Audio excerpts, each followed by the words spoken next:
ஒரு குட்டி கதையிலேருந்து ஆரம்பிப்போமா?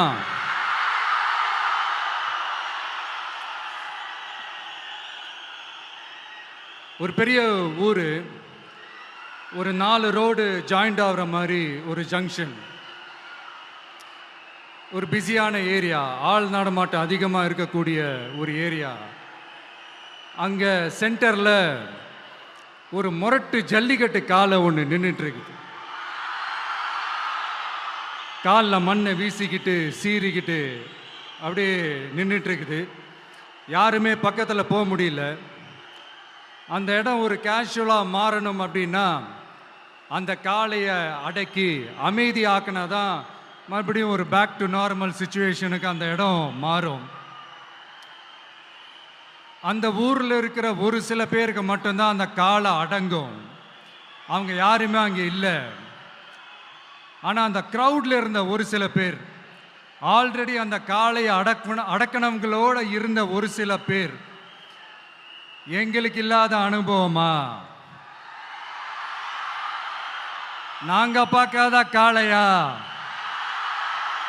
நாங்க பார்க்காத மாடா? நாங்க போய் அடக்குறோம்னு சொல்லிட்டு உள்ள போறாங்க. ஒருத்தராலையும் அந்த காளையை தொடக்கூட முடியல. எல்லாரையும் அடிச்சு வீசி தூக்கி போட்டுருச்சு.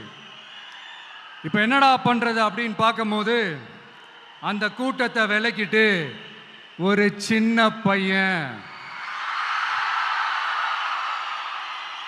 ஒரு என்ட்ரி ஒன்று கொடுக்குறான்.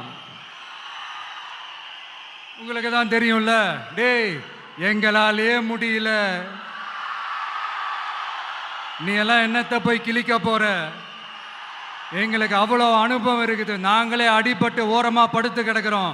இவன் விளையாட்டுத்தனமா ஏதோ பண்ணிட்டு கிடக்கிறான், பாவம் அந்த காலை கிட்ட போய் அடிபட்டு சாவ போறான்.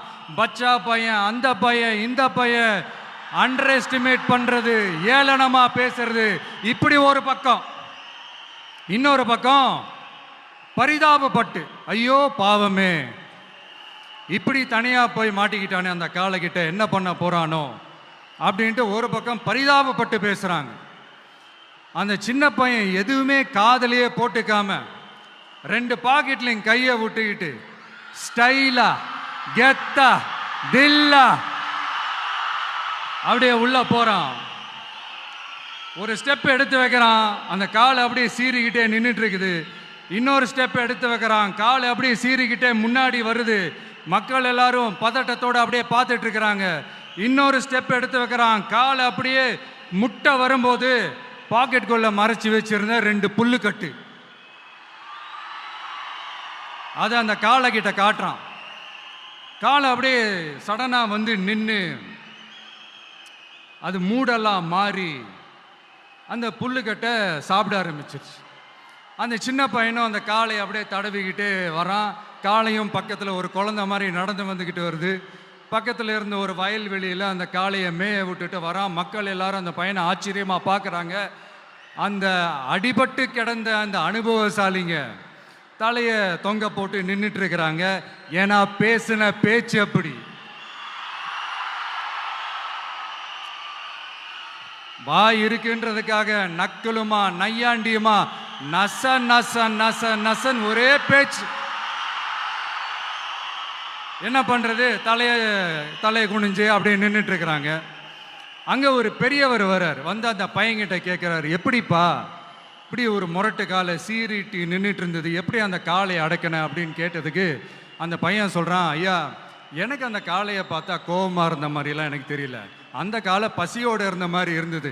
அதனால தான் அந்த புல்லுக்கட்டை காமிச்சவொடனே ஓகே நமக்கு தேவையானது கிடச்சிருச்சு அப்படின்னோடனே அந்த புல்லுக்கட்டை சாப்பிட்டுட்டு நம்மளோட அப்படியே ஜாலியாக வாக்கிங் வந்துருச்சு அப்படின்னு சொன்னான். இதை கேட்ட அந்த பெரியவர் சொன்னாராம், இந்த சின்னவங்க பெரியவங்க, அனுபவம் இருக்கிறவங்க அனுபவம் இல்லாதவங்க இதெல்லாம் விஷயமே கிடையாது. யாரா இருந்தாலும் அந்த சூழலுக்கு ஏற்ற மாதிரி, அந்த சிச்சுவேஷனுக்கு தகுந்த மாதிரி என்ன பண்ணி அந்த ப்ராப்ளமை சால்வ் பண்றான், ஏது பண்ணி அந்த ப்ராப்ளமை சால்வ் பண்றான், அதுதான் விஷயமே, அதுதான் மேட்ரு. ஸோ நீ சூப்பர்ப்பா, என்ன ப்ராப்ளம் வந்தாலும் நீ சால்வ் பண்ணிடுவ அப்படின்னு முதுகில் தட்டி கொடுத்துட்டு அந்த பெரியவர் போறார்.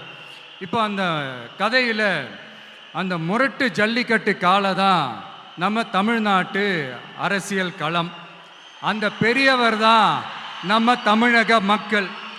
அந்த பாக்கெட்டுக்குள்ள ஸ்டைலா தில்லா கெத்தா ஒருத்தன் உள்ள வந்தான் பாருங்க, அவன்தான்